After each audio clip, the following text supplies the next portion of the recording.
Hey guys, welcome to my another mini blog. তো তোমাদেরকে এর আগের পার্টে বলেছিলাম যে এই পুচকেটার বার্থডে যাচ্ছি।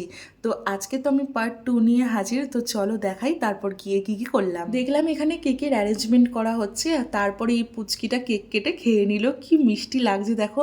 ওকে দেখে আমাদের কিন্তু ছোটবেলার কথা মনে পড়ে যাচ্ছিল, যে আমরাও কিন্তু এরকম হাসি মজা করে সব বন্ধুদেরকে নিয়ে একসাথে কেক কেটেছিলাম। দেন এই পুচকেগুলো সব কটা একসাথে খেতে বসে যায়, আর এখানে খেতে খেতে কত যে গল্প করেছে, আর আমরা সব হাসতে হাসতে ওদের গল্পগুলো শুনছিলাম। ওদের খাওয়া হয়ে যাওয়ার পর আমরা এখানে খেতে বসে গেছিলাম, আর আমি এখানে কি খেয়েছি সেটা কিন্তু অলরেডি একটা ওয়াটাই ইটেনার ডেতে শেয়ার করেছি, সো দেখে নিও। দেন খাওয়া দাওয়া শেষ করে একটু রেস্ট নিয়ে বিকেলে বেরিয়ে গিয়েছিলাম স্টেশনের উদ্দেশ্যে। আর স্টেশনে কিন্তু বেশ ভালোই রোদ ছিল, তো ভীষণই গরম লাগছিল, আর বাড়ি থেকে স্টেশনটা অনেকটাই কাছাকাছি, তাই বেশি হাঁটতেও হয়নি। কিছুক্ষণ ওয়েট করবার পর ট্রেন চলে এসেছিল, আর ভেবেছিলাম যে উইন্ডো সিট খালি থাকবে, but bad luck, window seat খালি ছিল না। বাট একটা দুটো স্টেশন যাওয়ার পর দেখি উইন্ডো সিট খালি হয়ে গেছে, তাই ভাবলাম যে চলো এবার উইন্ডো সিটেই বসা যাক। আর এত সুন্দর নাজারা দেখতে দেখতে পৌঁছে গেলাম অশোকনগর। যেতে যেতে সন্ধে হয়ে গেছিল, আর দেখো এখানে সূর্যটাও কি সুন্দরভাবে অস্ত যাচ্ছে। যাই হোক, তারপর বাড়ি পৌঁছাতেই আমার যা করে দিল গরম গরম 1 কাপ চা, আর চায়ের সাথে গল্পটা তো ম্যান্ডেটারি। তারপর দেখি আমাদের জন্য কতগুলো আম রেখে দিয়েছে, তাই এই আমগুলো নিয়ে বাড়ি চলে আসি। আর বাড়ি আসার পরে শরীরটা ভালো লাগছিল না, তাই এখানে 1 কাপ গ্লুকন্ডির জল বানিয়ে খেয়ে ফেলি,